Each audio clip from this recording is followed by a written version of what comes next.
Our first mentor this morning is Hilary Ward, and Hilary is a carpenter apprentice with Bird Construction. Hilary, how are you? Hi, I'm good. How are you?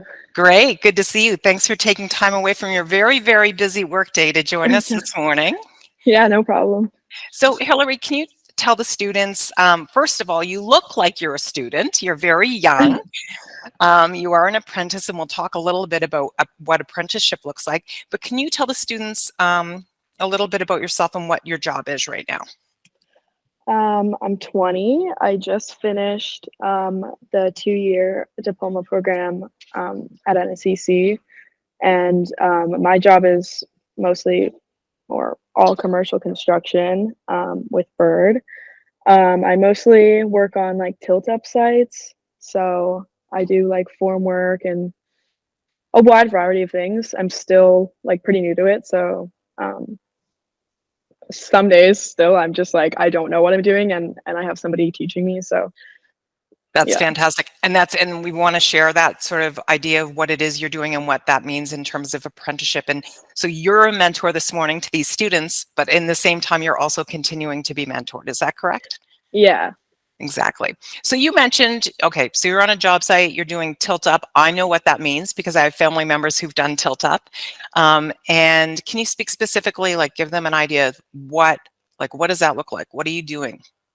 Um Basically, um you're on a very large job site and like say this is the wall that needs to be stood up. Before it gets stood up, it's made out of concrete and it's formed on the ground, like laying on its face, and then a crane comes and lifts it up, um, a bunch of different panels down the line around the foundation of the slab. And it's a pretty long process going into it, but it's really cool because then there's like all the walls around the building in like 1 or 2 days. Amazing. And you're building a new residence for NSCC Akerley campus, is that correct? I am doing that for NSCC. Today, I'm actually at NSCC Ivany campus with for a residence building as well, but this one's not tilt up. It's I'm actually not really sure. It's my first day here, Okay. so Well, thank you. And thank you to Bird Construction for allowing us to have Hilary this morning. So let's talk. It's pretty unique to have a female in carpentry, I think, but I think things are changing. Can you talk about why you chose this career and how you decided to do what you're doing now? I kind of wanted to like I knew that I didn't want to go to university. I just knew that it wasn't really for me, not really my like learning type, I guess. And I knew like I'm a creative person and I like working with my hands. And my sister's boyfriend suggested that I try carpentry, and so I took some like shop classes in high school, and I really liked it. So I was like, okay, like I think I could have a career in this. And so then I looked into the carpentry program with NSCC. That's great. Thank you for that. Can you describe a little bit about the program? So what and sort of like what are you learning? What are the classes that you're actually taking for you to be able to then sort of graduate to an apprenticeship? So it's 2 years. You're with like it starts each usually like 20 people. And you have like half theory and half shop time. Um, in the shop, you do like kind of a wide variety of things. So you'll do like framing, you'll frame a shed, and you'll do all of like you'll build the doors and put on the siding and do the roof and shingling. And then you move into the shop for a second year at least. So first year is more just like hand tools and kind of learning really the basics. But then second year, um, after the shed, you do like some finished work. So we'll frame up these cubicles. Everybody has like a 4x4 cubicle, and we'll do like we'll hang a door and we'll do all the trim around the door and we'll put in like window frame, trim it out, and we'll do crown molding and baseboard. And then our final project is building like a finished bookshelf.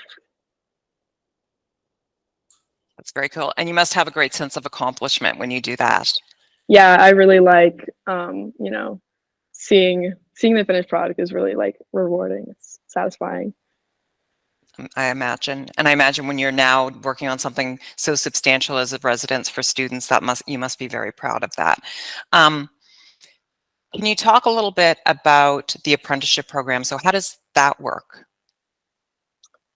Um, so I actually have like just gotten signed up for the apprenticeship program, and like my employer kind of signs me up for that. Um, so it's like 4 blocks until you can get your red seal, which is my goal. I want to get my red seal. So when you finish if you take the 2-year program, which you don't have to, when you finish your 2-year program, you come out as a second year apprentice after completing some hours. So I will soon be a second year apprentice. And then you work for some more hours and you'll do another block. And the blocks are around 8 weeks, I believe. And then after that, for that third block, you'll go work some more hours. And then you'll go back for a fourth block and then you can write your exam. I don't know the exact number of hours. I forget. I'm That's still okay. learning it, but Of course. Yeah, no, good for you. And so with apprenticeship, am I correct? You get paid while you're working. Is that correct? yeah, so you get paid and then you also get money from the government like after you complete your blocks. And I know that you get more as like a woman or a minority. They give you a little bit more money for that, which is always nice. Because they're trying to encourage more diversity within the trade, correct? Yeah, Right. yeah. And can you talk a little bit about your day to day? So we spoke last week and you said you'd had a little bit of a hard day or it was a little bit tough. Can you speak to the students a little bit about, what does a typical day look like? What are you doing? Um, it really varies. I feel like a typical day is it just depends where you are on the job, but it could be like doing form work, forming up panels. A lot of the panels require like foam insulation in them, and so I could be like measuring and cutting like foam sheets all day.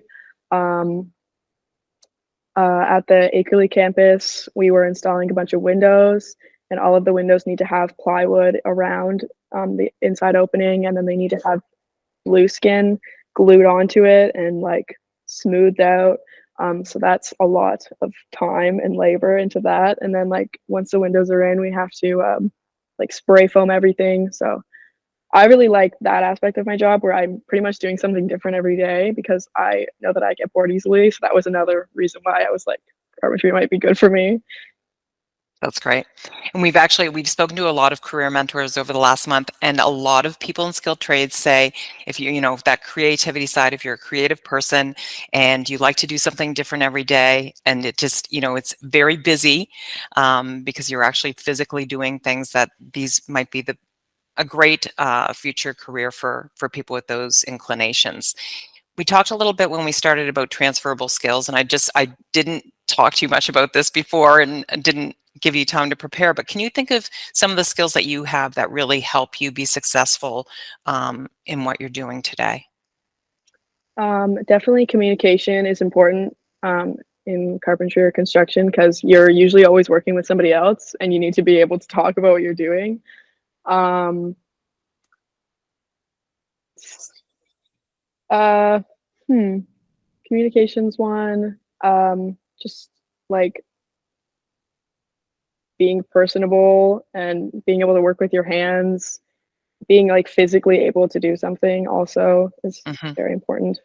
Yeah, for sure. So, And from what I've gathered from some of the things you've talked about, the work and what you're doing, I imagine persistence as well. Like you just keep doing it. And that even though it's a little bit challenging at the time, can you talk about what the challenging parts of the job are? for me, and I'm sure it's this way for a lot of women, it was kind of shocking, like how physically strong you need to be to do this job. Like I just thought I would be fine, even though like I didn't really like work out or anything. So at first it was like really difficult for me, but I made some changes and I started working out and it's helped me a lot. And also just I don't know if anybody else can relate to this, but like for me, COVID happened right in like my last 2 years of high school. And so you go from doing like nothing, basically, just like laying at home to like working 9 hour, like 45 hours a week, you know? That was hard for me. But you get used to it really. Like And also weather is a big thing because I'm outside whether it's 40 degrees or, you know, negative 40 degrees. Like, so you're working in the rain sometimes, you're working in the snow, you're working in the really hot weather. So that's difficult too. But another thing that you get used to. Yeah, no, that's amazing. Those are really good points for consideration for sure. And so with that, you have to be very dedicated, right? I imagine you're very dedicated in what you do. With the apprenticeship, can you talk about the pay scale? I know you've just started, but do you have an idea of the money going in and then maybe how the blocks, how the pay may increase as you go along?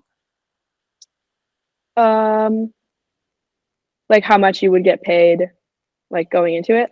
I'm pretty sure it kind of varies depending on residential or commercial. I know that commercial is a little bit higher pay.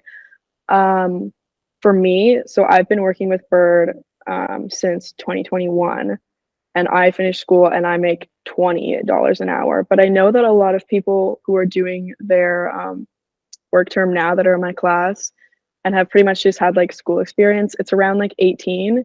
And then I think it goes up every like a few dollars every block or so. There, Yeah, and like the company would have like a specific like we start red seals at this price, and just depending on your skill level and whatnot, you might get paid different. But that's great. So you led perfectly into the next question. Can you talk a little bit about Red Seal? So the students on the call, grade 7, grade 8, this is great information, but these are all new terms for them. So what is a Red Seal and what's the value of that? so your red seal is basically like your certification of carpentry. Like you have gone through all the blocks and all the learning to get to like the highest level you can. And this is basically like you could travel anywhere through Canada, and this is like your certification that somebody knows you have this certain skill level. I'm not sure how it would translate, like if you went to the States maybe, but it is like a Canada wide certification that you know what you're doing basically. Yeah, no, that's perfect. So you could look at opportunities in other provinces other than Nova Scotia. Oh yeah, of course, you could travel all over Canada with this. That's great. And I'm going to let teachers and students ask questions in just a minute, and it does take a minute for them to get questions into the chat. But one other question I have for you is, what do you see? So what's your next step once you finish your apprenticeship? What do you want to do? Um, there's always like I kind of considered maybe having my own company, but I'm still like deciding on that. But I also would kind of like to just work for a while and then maybe get onto like supervising jobs. Like it's nice with like big companies like Bird because there's always opportunity for me to like move up and be on like the supervising side of things and get off the tools if I wanted to do that later on. I think that's great. I think there's, again, just to point out that when you're starting this sort of career, that all those opportunities that are ahead of you, that you can move and change and grow in direction with that. And in that, can you talk about the demand these days for carpenters? Pretty much anytime you tell anybody you're gonna be doing carpentry, they're like, "Oh my gosh, that's amazing. We need people to work. Nobody wants to work anymore." So you'll never have an issue finding a job. And I'm not union, so I don't get laid off if there's no work. But for people who are in the union, like they don't have an issue where there's times where they're laid off. You know, like they just have constant work, which is really great. Amazing. Yeah, and that's about how it is for all skilled trades right now, particularly in manufacturing, construction, and automotive or transportation. The demand is just incredible. So your future is definitely bright. Hilary, what have I not touched on that you think is important for the students to know, or any advice that you would give a student who's here with us this morning? I think just like have an open mind and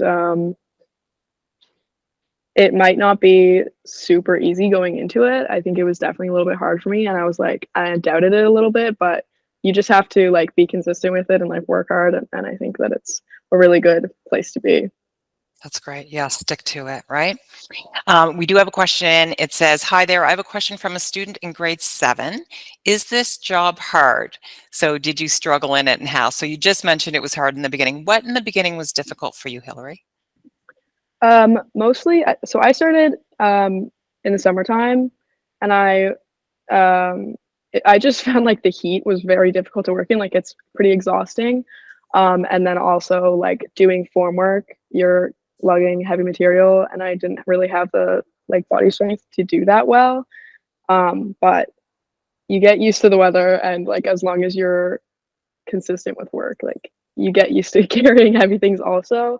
But I also wanted to say like it's very important, especially if you're a woman, that you find a company that's going to respect you, and there's going to be guys that want to help you, and you know, don't look down on you. And Bird has been a really good place for me where I'm definitely very respected. So that's Perfect important. point. No, that's huge. Thank you so much. That's great, great information. Questions are rolling in really quickly, so I'm going to just fire them off to you. Yeah. And this is a good one. How expensive is the program, and how much debt did you accumulate?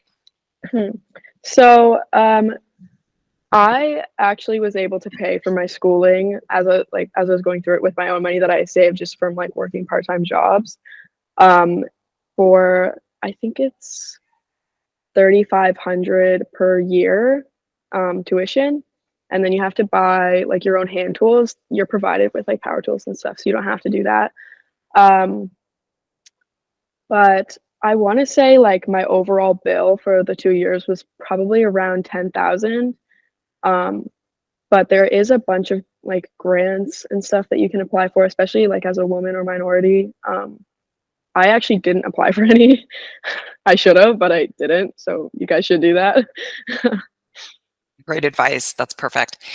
What construction materials do you work with the most? And this is a question from a grade 7 student. So I'm not sure if they mean in tool wise, or actually, like you said, you're working with cement with tilt up, but maybe you can answer both of those. So at my job, we work with like wood and plywood to form up the concrete. But then once like that's done, I'm doing more work with like metal and other materials like that. Like I don't, I'm it's kind of hard to explain. Like my boss when I like got hired was like, our guys don't really work with wood much, and I was kind of like confused. But yeah, like metal would be another material we're using.